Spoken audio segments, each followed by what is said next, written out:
Chapter 3 The Meeting Part 1 Despite everything, I'd come back to life. My depression deeper and dire than Lake Baikal or the Mariana Trench from yesterday's confrontation.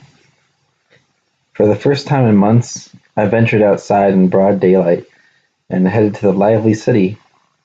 It was such a brave and heroic act. It truly deserved a shower of applause from the whole world. I wanted to praise myself, but everything was in vain. All that remained was hopelessness. Can't go on like this. Returning to my apartment, I holed up in my room and started drinking to erase the painful thoughts. Seated at the kotatsu, I tried shouting, "Sake! Bring me more sake!"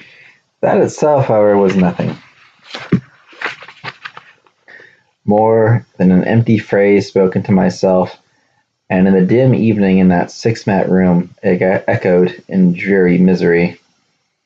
Several empty beer cans already were rolling around on top of the kotatsu, increasingly irked by the anime songs blaring from the room next door.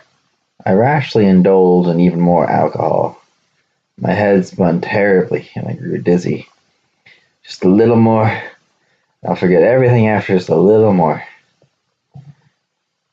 That morning, having picked myself up from the previous day's low spirits, I decided to escape my hikikomori life as quickly as possible. That's when it hit me. I'll find a part-time job today. Why not? If I couldn't begin a career, I could start with a part-time job. If I did that, my title would shift from hikikomori to freeder.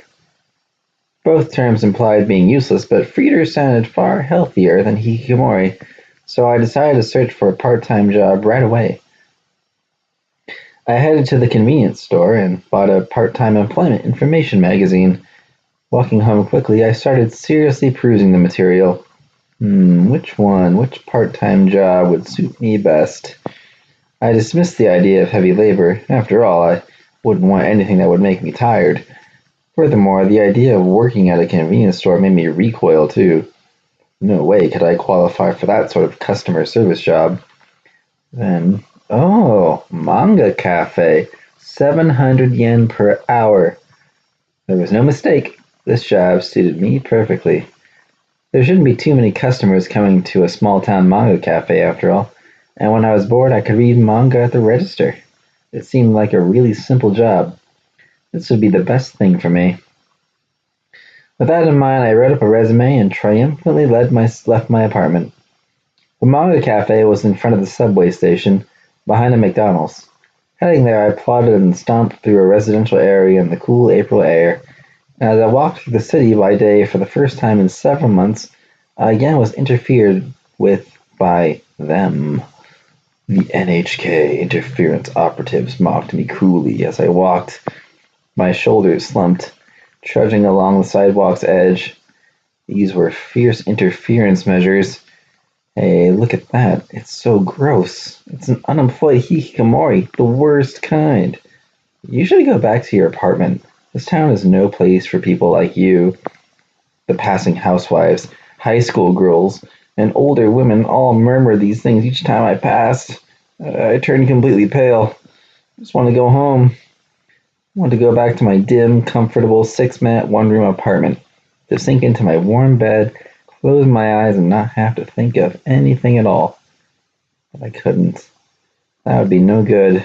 After all, if I did that, it would just go to their heads even more. I must spare this. This is a battle in which I must do my best. In reality, I had some idea that this would happen. I knew from the start that there was no way they would leave me alone once I began my return to society. That's why I couldn't lose. Forcing myself to suppress the anxiety that grew with every step, I approached my destination at a brisk pace. Finally, I reached break time, the small, cozy-looking manga cafe behind the station that would become my place of employment from now on. I resolved to work here every day, starting tomorrow. My escape from the hikikomori life was imminent.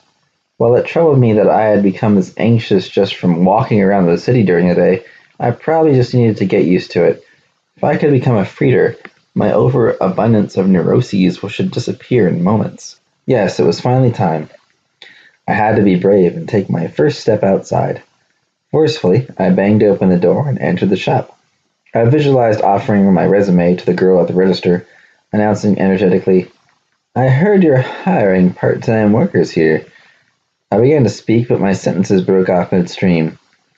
For behind the counter were ashtrays, hot pots, and coffee makers were lined up in an orderly fashion. A lone female employee sat in a chair reading manga. Her profile and the intent look in her eyes as she flipped through a shoujo manga brought back a strange feeling of having seen her before. Actually, I had met her just the previous day. Standing before the register, the words part-time dying on my lips, I felt my body stiffen. She lifted her face from the manga in her lap, sensing me. Our eyes met. It was the young religious solicitor, Misaki. Unlike the day before, she was dressed in jeans styled like what other young people wore. She didn't have a recognizably religious aura. The second I recalled her true identity, my heart started beating at 10 times its normal rate. A swirl of thoughts circulated wildly through my brain. Why would a religious person work at a manga cafe? Wouldn't that violate some sort of religious precept? No. That's of no concern to me. Does she remember who I am, though? If she did, that meant I was completely ruined. There couldn't be anyone where I worked who knew my secret. There was no way I could ever work with someone who knew. If she does remember, what should I do? I have to run. As this is a reasonable and logical conclusion for now, I should just run. However, right as I began to turn tail, the religious girl called me back. Dropping her harsh expression, she looked at me. The same smile of derision as the day before fitting across her face. In a small voice, she asked, "Do you want to work part-time here?" Clearly, I could see the vast difference between how she questioned me and the way she probably dealt with normal customers. Evidently, the girl had realized that I was the crazy hikikomori from yesterday. Cold sweat trickled down the back of my neck. I wanted to run. I wanted to leave that place as quickly as possible. Even so, I had to answer her question and properly retract the words I had spoken earlier. As casually as possible, as utterly natural as imaginable, I had to say something. So you like bikes and stuff? What the hell am I saying? Oh, yes, I really do. Like bikes. Motorbikes, that is. You can fly like the wind. A few of the customers sitting in the back began to pay attention to me. I just love the pulse of the engine. Well, what do you think? Would you like to come riding with me sometime? I am done for. I've actually never ridden one before. Okay, see ya. I couldn't leave the store quickly enough. On my way home, I stopped at the convenience store and bought beer and shochu. Okay, just let me die. I'll just die right now. Except I won't die. The weather is just too nice. Instead of dying, I'll just drink a whole lot of alcohol to forget everything. Just forget alcohol. I'll just drink some alcohol. I tried shouting, "Sake! Bring me more sake!" That itself, however, was nothing more than an empty phrase spoken to myself, and the dim evening in that six-mat, one-room apartment echoed in dreary misery. I wanted to cry. Everything was her fault. Because of her, my great plan to escape my hikikomori life had ended in miserable failure. At that point, I wished for the power to bestow deadly curses. Bitch. That bitch. God damn it, that bitch. I imagined them laughing at me right about then. I was sure that I'd become a laughingstock. Boss, today a crazy hikikomori came to see the store. Huh, really, Misaki? It seems he planned on working here part-time, but for God's sake, he's a hikikomori, like, know your place. Absolutely. There's no way an unemployed, disgusting hikikomori college dropout could join society. They were using me as the punchline for their sardonic comments. How can this be? It's hard to forgive them. No, I can't forgive them. I need to take my revenge. Must take my revenge now. I swear I'll punish them. As a hikikomori, however, I couldn't think of any really effective ways to get back at them. Thus, I decided to give up momentarily and think of something different. Something to just make me feel better. I wanted to forget the bad stuff and just think of the good things. Speaking of fun things, there was still the NHK. Yeah, if I was feeling pain or suffering, I had merely to think of this conspiracy that the NHK was engineering right beneath the surface, because if I did that, I might feel at least a little better. NHK. NHK. I see. I understand. That girl is a special operative for the NHK. I kept making these declarations loudly. Despite my earlier resolve, I didn't feel better at all. Damn it, I cried before I finished my beer and soju. My head hurts and that anime song keeps ringing from next door. Before I knew it, I had somehow ended up violently drunk. My mood was headed full tilt toward negativity. Once again, the future held absolutely no hope whatsoever, and I suspected that at this rate I was just plummeting toward death, isolated, lonely, and looking like a huge asshole. Okay, that's it. This is the end. This is the end, I chanted.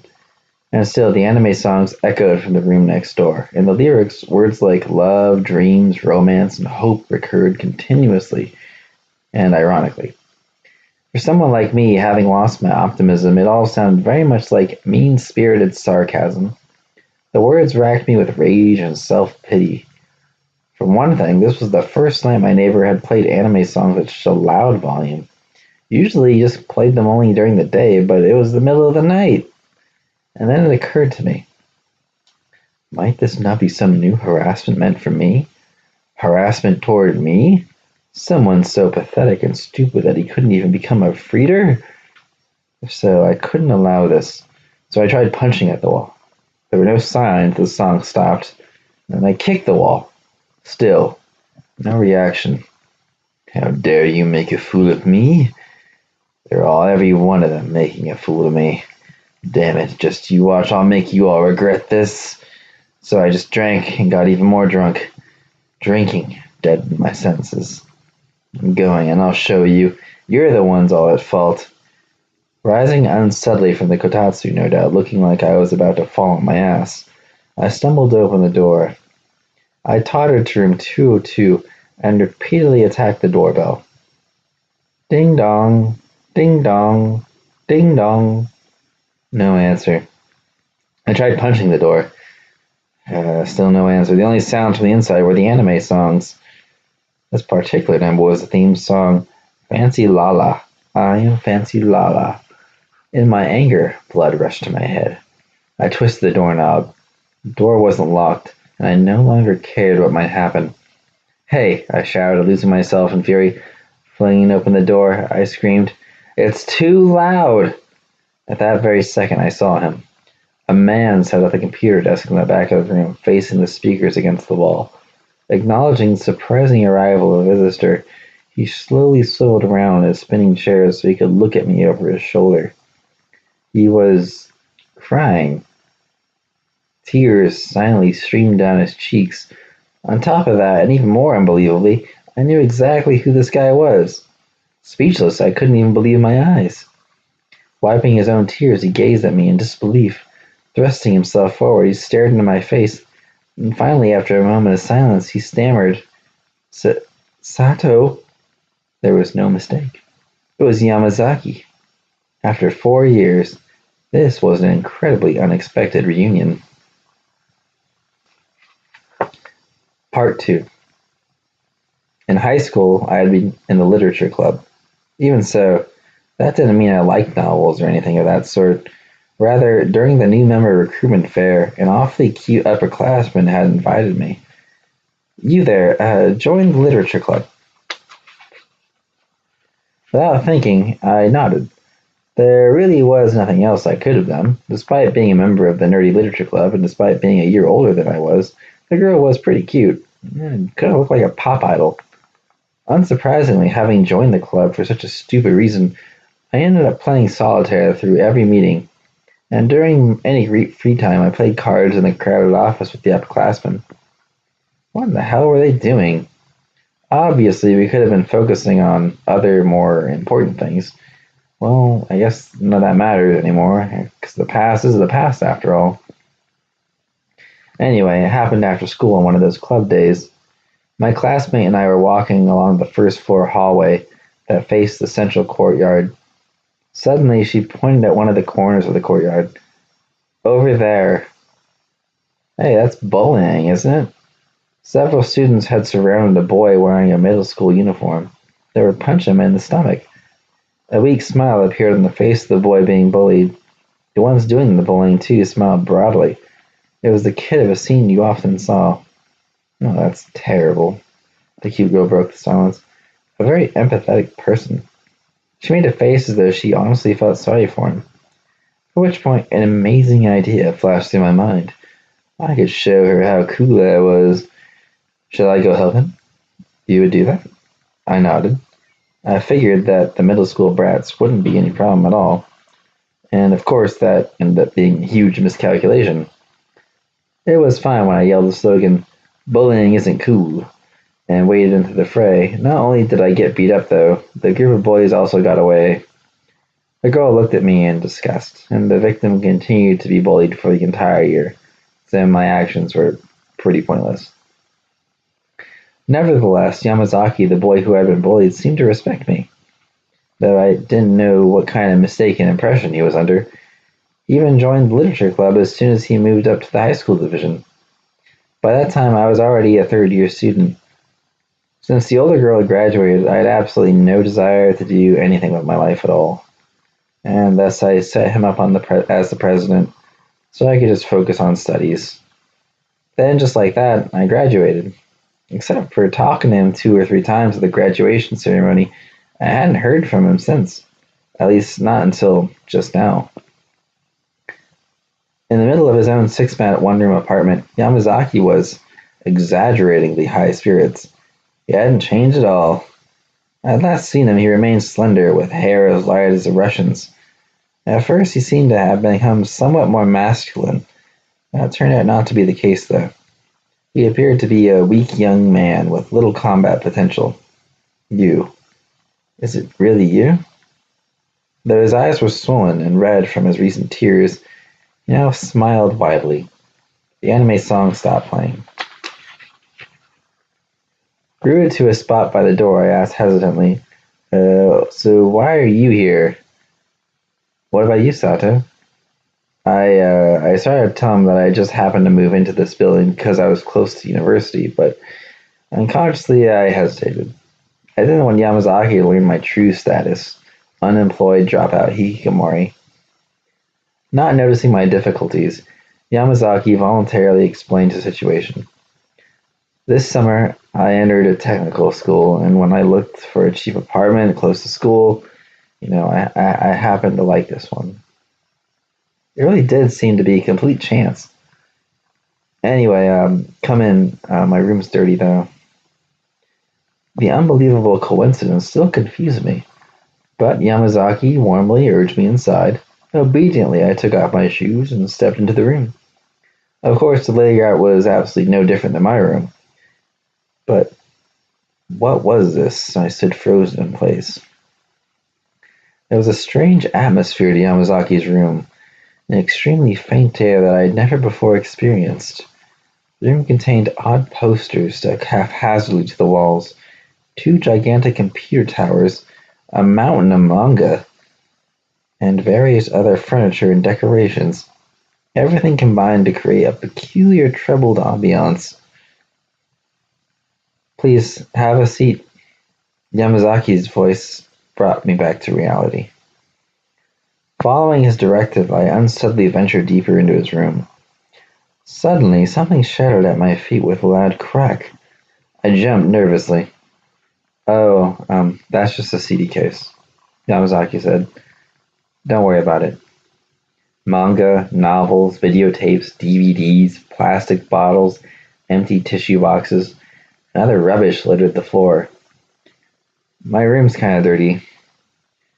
That was an understatement. I had never seen such a filthy room. Still, I'm really happy I never have guessed that I live next door to you, Sato. Seated on the edge of the bed, Yamazaki spoke with a faraway look in his eyes, paying no mind as I trampled something different with each step. Finally, I reached the computer desk and sat in the revolving chair. My drunkenness had worn off. It had worn off completely. Not knowing what to say, I stared at a 17-inch monitor. It displayed a wallpaper for some anime I didn't recognize. It's strange that we've never run into each other here, even though it's been half a month since I moved in. I half listened to him while examining the figurine displaying on top of the monitor. The model was an elementary school girl carrying a red school bag on her back. Meanwhile, Yamazaki droned on. This must be what they mean by urban disinterest in one's neighbors. One poster affixed to his wall showed a naked girl who couldn't be older than an elementary school girl, drawn predictably in anime style. I looked back at his computer desk. What's wrong, Sato? You're so quiet. Oh, I guess my music was loud, right, huh? I'll be careful next time. On top of the desk, there was piles of square boxes that appeared to be some kind of computer game. They were decorated with loads of intimidating labels, stuff like torture, wet, abuse, lewd,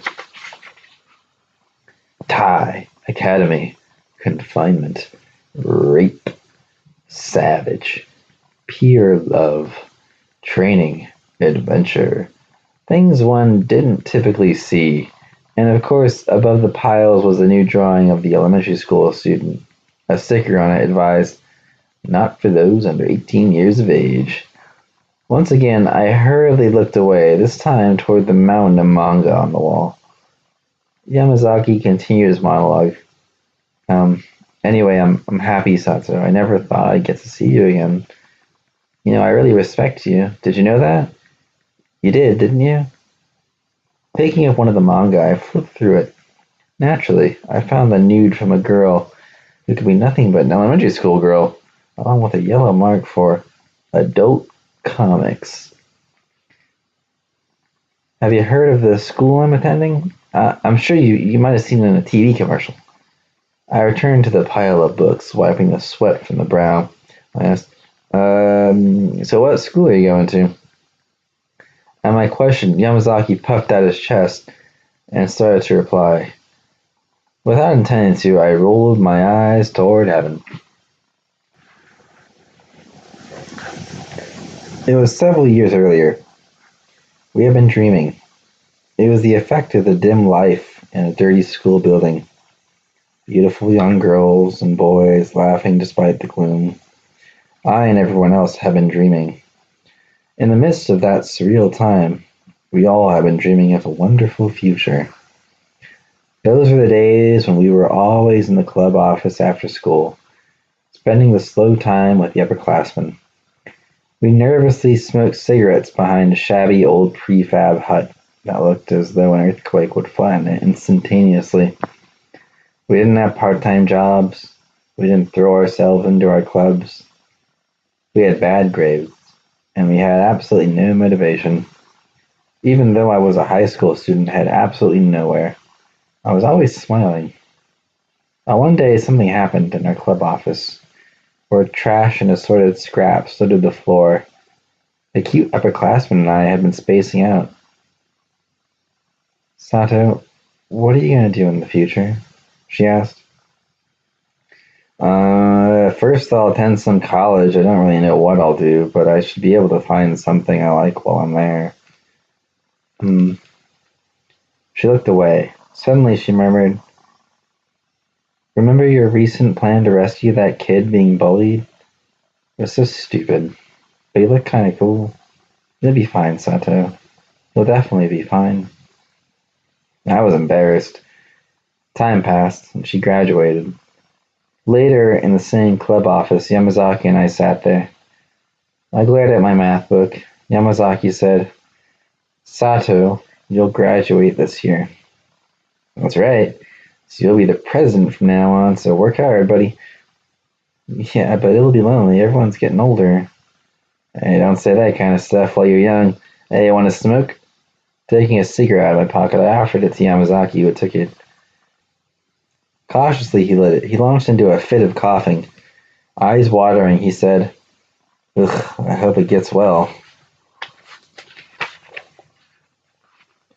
What goes well? Just all kinds of things. I hope that I can continue this kind of happy daily life. You should work hard too, Sato, and so will I. I'll leave with high spirits, and everything will be okay. Somehow. Yamazaki, filled with hope and anxiety, and that shabby club office filled with the light of some setting sun, and we laughed as though we were dreaming. Then I went on to college, but I dropped out. Frightened of my futureless life, scared by my foolish anxieties, unable to see ahead and aiming absolutely nowhere, I continued ceaselessly living my ridiculously idiotic life. I was beset on all sides by invisible worries. So I shut myself in and slept. I slept until sleep exhausted me. Spring passed, summer ended, fall came, and then winter arrived. Then it turned into another gentle spring. My forward progress to the future had stopped, and I was at my wit's end. The cool night breeze felt good, though, and I just continued to sleep. And then one day we met again. Yamazaki and I had met again.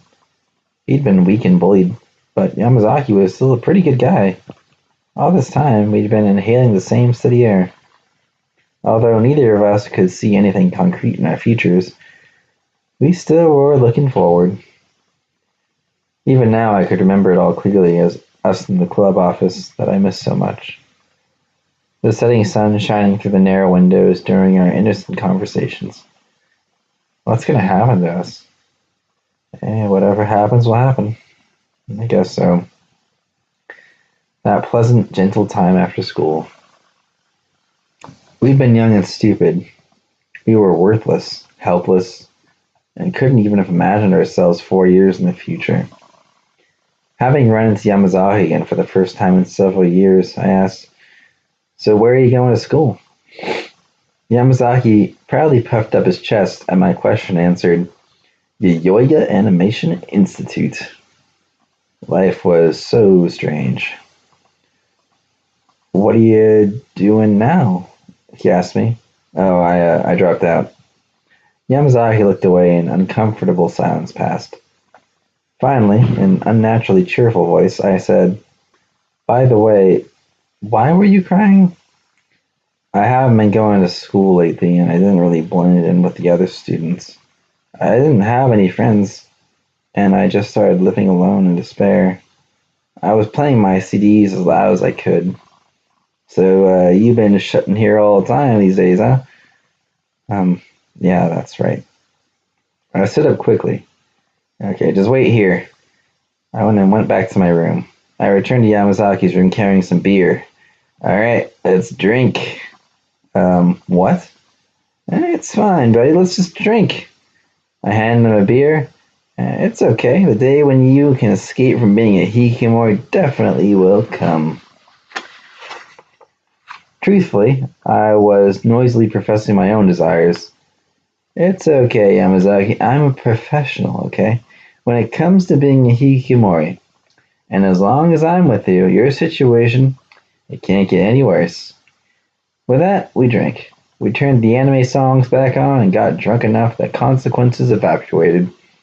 Our party continued late into the night. Once the anime CD ended, we started singing our own songs, because we both were incredibly inebriated. We might have just dreamt that these were wonderful songs. And you know what, even if it was a dream, that's fine. I sang with vigor. Because I used the pornographic comics as pillows when I fell asleep on the floor, I woke up with a terrible headache. Yamazaki had dozed off, resting his head on his desk. I gently shook his shoulders. Hey man, what about school? I'm taking today off. Saying this, Yamazaki closed his eyes again. Returning to my room, I just sprawled across my bed, swallowed an aspirin, and just kind of went to sleep.